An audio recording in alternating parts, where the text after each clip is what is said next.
Mark here. I'm going to show you today how to use knife like a professional, all right? It makes you feel better when you start doing your cooking. It's like if you put a nice dress to go out, I think it's the same sort of things, all right? Now the techniques is very simple, is to actually use your senses and not your concentrations. When you're driving a car, as an example, you would basically make sure you are using your senses and not your concentration. Your concentration will be basically where you want to go. And the rest of it is handled by your senses. It is exactly what we're going to do as an exercise today. And we are going to show you how to use a knife a very professional way. I've been teaching this method for many years, and as I teach students to become professionals in the industry, it is important to make sure they're using the knife the safest is possible.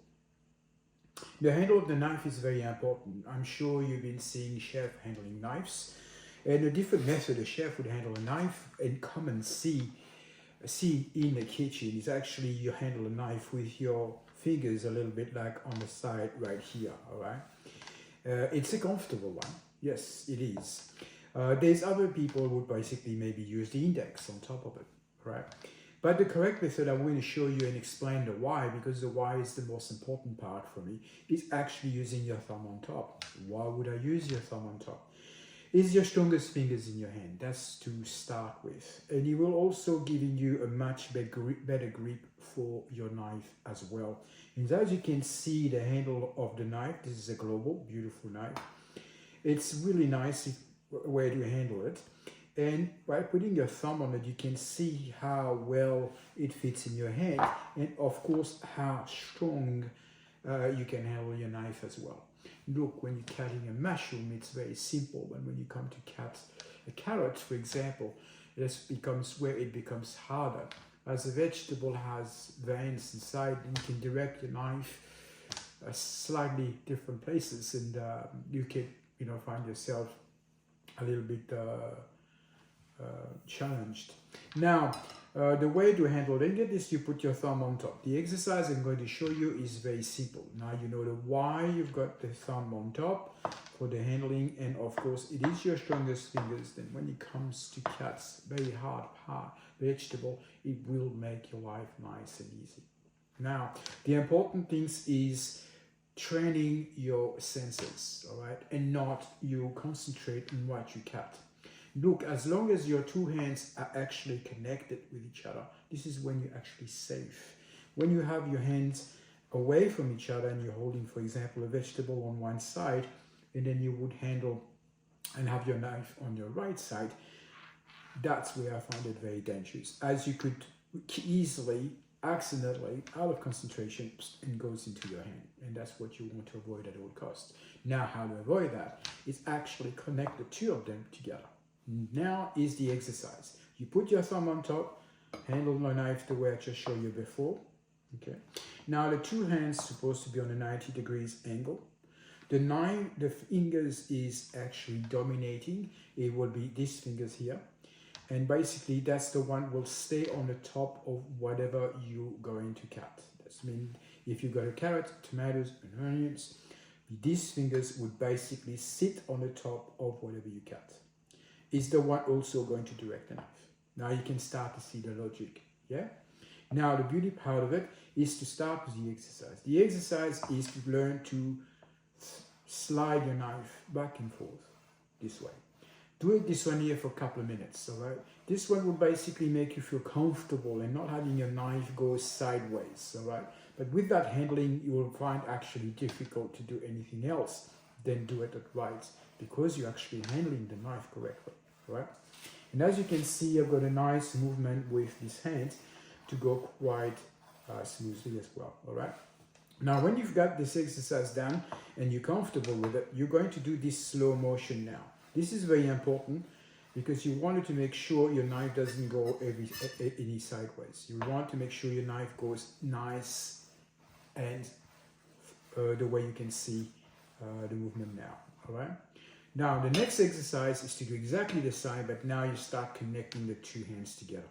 If you've got difficulty to actually put having the right position for the left hand, take maybe a small tomatoes and making sure it fills all your hands on the inside. That's why it's going to give you that nice round of your fingers to hold whatever you're going to cut properly. All right. You really want to make sure they all nicely rounded and place your knife this way. All right. Now on this one you can see it. Okay. This fingers is the one who's dominating. This is the one's going to be on the top of whatever you cut. So when you start, you really want to learn how to do the sliding correctly. All right. Go on this angle here. Sliding correctly. So now you do exactly the same exercise as what we've done on the first part, but this time you are putting the two hands together. And now you're sliding your knife back and forth on your knife.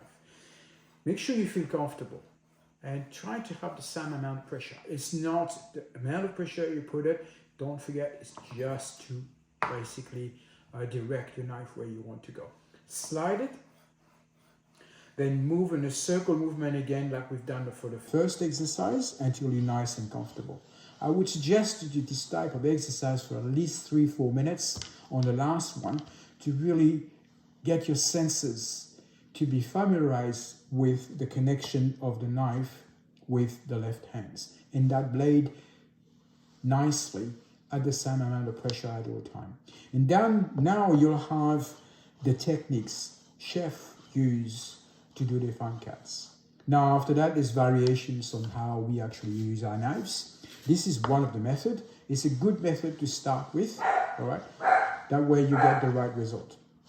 Now if I want to chop an onions, for example, when you start using your knife using this method, okay? There is another method we use. This is one, this is two, and is a butcher one. The butcher one is to slide your knife up and down like this to cut your meat. So you will basically do this sort of movement there. The reason for that is because it has nerves in it and you wanted to make sure you cut through the nerve. All right. This method would not cut through the meat the same way as this one would. All right. Now, before you do this exercise, my advice is for you to take a vegetable, cut it the way you already know, then look at the result, put that on the side, and then after that you will go and use the method you just learned and put that in practice and see the difference. All right. Thank you for watching. I hope you enjoyed that videos. Don't forget, on the left, tick the like, and hopefully I'll see you in another videos to show you many different things to make cooking finally exciting.